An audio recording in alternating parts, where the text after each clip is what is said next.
안녕하세요, 풋볼 포레스트입니다. 바로 오늘 있었던 경기죠. 손흥민 선수의 토트넘 하스퍼와 AG 알크마르 간의 2024-25 시즌 UEFA 유로파리그 16강전 경기가 있었습니다. 이번 경기에서 토트넘 하스퍼가 상대하는 AG 알크마르는 네덜란드 에레디비시의 중상위권 클럽으로서 사실 유럽 대항전 무대인 UEFA 유로파리그에서는 상당한 약체팀으로 손꼽히는 팀이지만 AG 알크마르는 이번 시즌 유로파리그 리그 페이지에서 3승 2무 3패라는 준수한 성적으로 플레이오프 라운드에 진출했고, 플레이오프에서는 유로파리그 우승 후보 중 한 팀이라고 할 수 있는 갈라타사라이를 합산 스코어 6대3으로 격파하고 올라온 팀이기 때문에 대회 우승에 도전하는 토트넘 하스퍼에게 이번 경기는 결코 쉽지만은 않은, 확실하게 잡고 가야 하는 경기라고 할 수가 있었습니다. 토트넘 하스퍼는 지난번 AG 알크마르와의 유로파리그 리그 페이지 맞대결에서도 상당한 고전을 펼친 끝에 1대0으로 간신히 승리를 거뒀었기 때문에 이번 경기에서는 무조건적으로 주전 라인업을 구성해서 풀 전력으로 경기에 나서야 할 것으로 보이는데, 오늘 경기에서 토트넘 하스퍼의 엔제 포스테코글루 감독은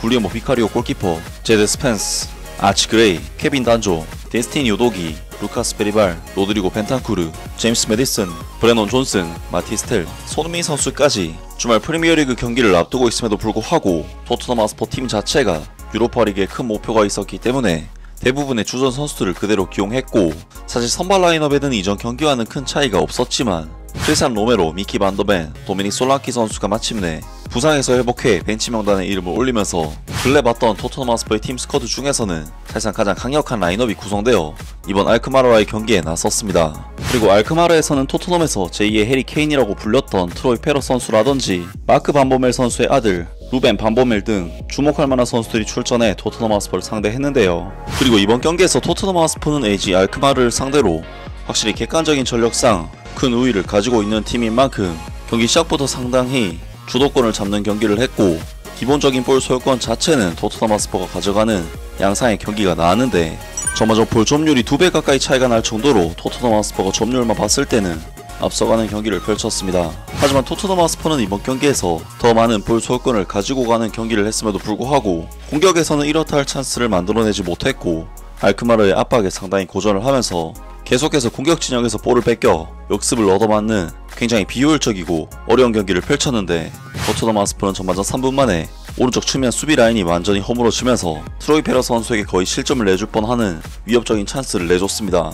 그리고 토트넘 하스퍼는 전반전 10분에도 제드 스펜스 선수가 알크마르의 윙어 포크 선수에게 녹아버리면서 거의 실점에 근접한 슈팅 찬스를 내줬고, 14분에는 아치 그레이 선수가 기본적인 패스조차도 미스를 내버리는 등 토트넘 하스퍼가 이번 경기에서 보여준 경기력은 그야말로 환장의 턴오버 파티였고, 수비적으로도 계속해서 상대 공격수의 개인 능력에 어려움을 겪는 총체적 난국이라고 할 수가 있었는데요.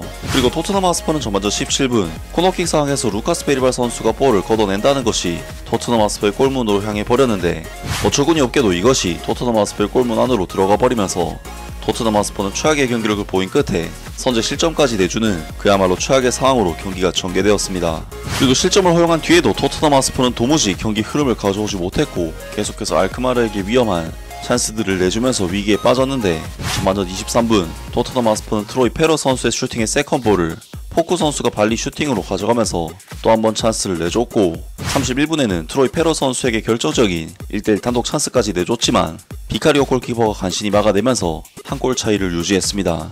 그리고 토트넘 하스퍼는 전반전 막판에도 골문 앞에서 거의 실점을 내줄 뻔한 상황이 있었지만 토트넘의 수비수들은 온몸을 던져서 알크마르의 슈팅들을 막아냈고, 사실상 이번 경기 전반전은 토트넘 하스퍼가 단 한 골만을 내준 것이 정말 다행이라는 생각이 들 정도로 엄청난 졸전을 펼치면서 토트넘 하스퍼는 0대1의 스코어로 후반전에 돌입하게 되었는데요. 그리고 이번 경기에서 토트넘 하스퍼의 문제점은 앞서 언급했던 수비적인 부분이나 패스미스 턴오버 같은 장면 외에도 공격적인 부분에서도 문제를 보였던 그야말로 총체적 난국과도 같은 경기라고 할 수가 있었는데, 토트넘 하스퍼는 27분 간만에 역습 찬스를 잡았던 마티스텔 선수가 허무할 정도로 손쉽게 페네트라 선수에게 볼을 뺏기면서 공격 찬스가 무산됐고, 전반전 30분에는 손흥민 선수가 직접 볼을 몰고 가서 슈팅까지 가져갔지만 수비수의 블로킹에 막혔으며, 38분에는 브레논 존슨 선수의 슈팅이 골문을 벗어나는 등 사실상 상대를 위협할 만한 찬스가 거의 나오지 않았습니다.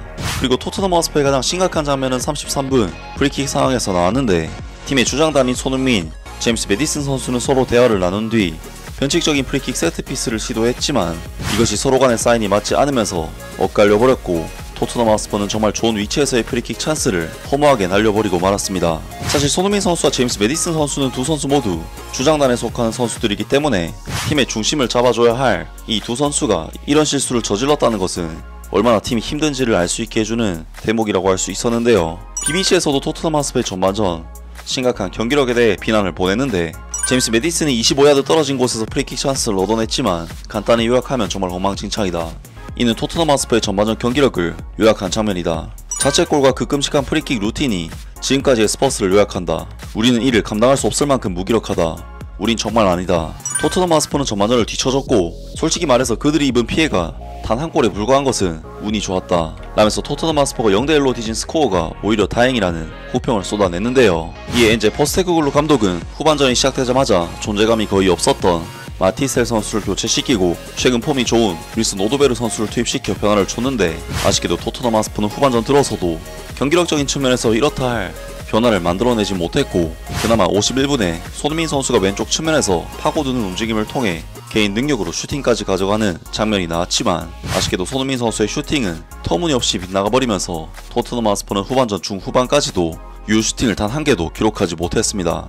하지만 AG 알크마르는 볼 점유율이 높지 않은 상황임에도 불구하고 계속해서 위협적인 찬스를 만들어내는데 53분 트로이 페러 선수는 박스 안에서 욕심내지 않고 패스를 내줬고 이것을 포크 선수가 유효 슈팅으로 가져갔지만 또다시 피카리오 골키퍼가 간신히 막아냈습니다. 그리고 58분에도 이미 전반전에 수차례 패스 미스를 저질렀던 아치 그레이 선수가 또다시 빌드업 과정에서 패스 미스를 하면서 안 줘도 될 찬스를 내주는 등 토트넘 하스퍼의 경기력 오도베르 선수의 교체만으로는 전혀 개선된 부분이 없었는데요. 결국 엔제 포스테코글루 감독은 72분 시점에 바페 마타르사르, 도미닉 솔랑키, 페드로 포로까지 3명의 교체를 한꺼번에 감행했고 토트넘 하스퍼의 캡틴 손흥민 선수는 이번 경기를 72분 출전과 함께 마무리를 하게 되었습니다.